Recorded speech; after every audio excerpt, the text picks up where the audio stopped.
everybody. This is old Granddaddy. Come and talk to you again. I got a little funny I wanted to bring you tonight. Y'all have to bear with me. I'm starting a sinus infection, I think. I can't hardly talk, but I told you, if you've been following our stories, I told you about some of the people that live down below us there in what we call the quarters, and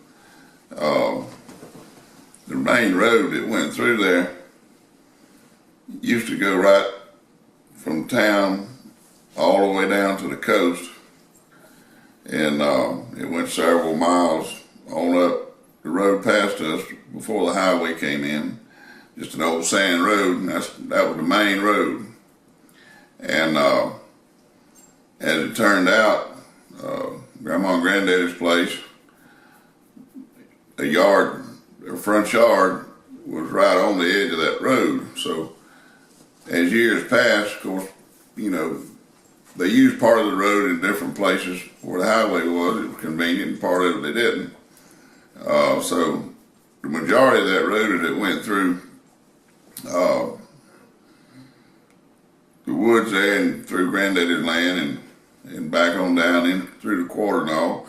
And once it got past there a little bit, it picked up that same road for a long time. It's probably paved now. I hadn't been there in years. But a lot of people still use that old road. And even years later, when it really wasn't fit for vehicle traffic, a lot of them still walked it, going back and forth to town.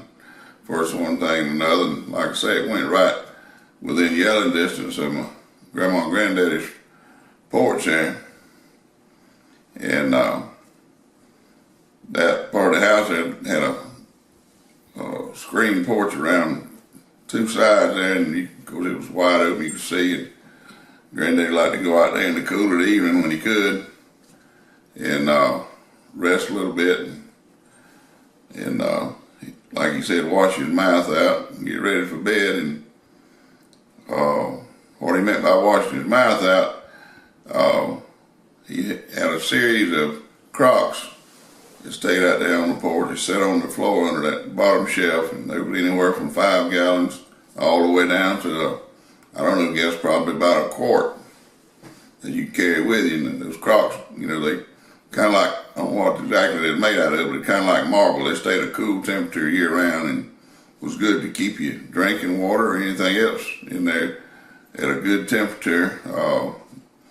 They fill them up and take them to the fields with them, and where they didn't have water readily available, they had to carry their water with them during the day. And Granddaddy always had him some liquor out there. Mostly what was there was what he called Squeezin, but it was corn liquor. And they had some cane buck. You heard me talk about the cane skimmings at the cane grinding after it got fermented out good.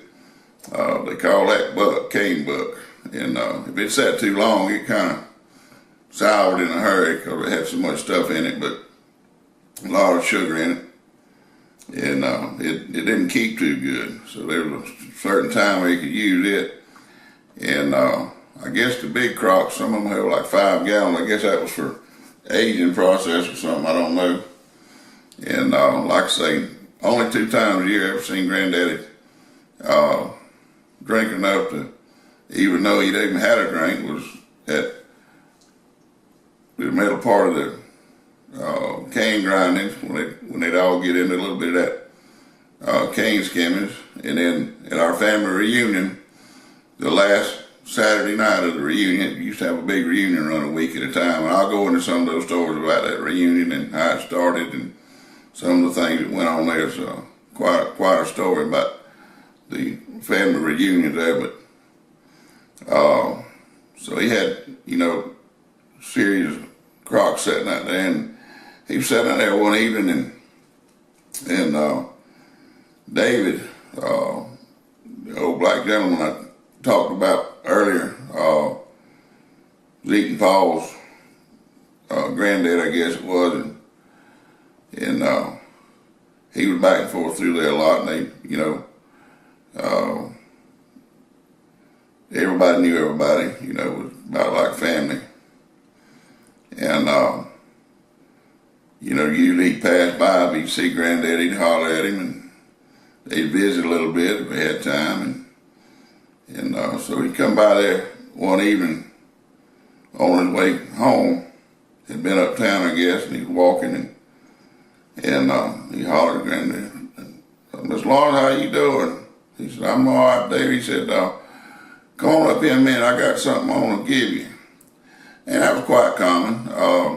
You know, back then, nobody threw anything away. If there was anything to you at all, it didn't matter how worn it was or how much you thought you didn't need it no more or how useless it was, there was always somebody could use it.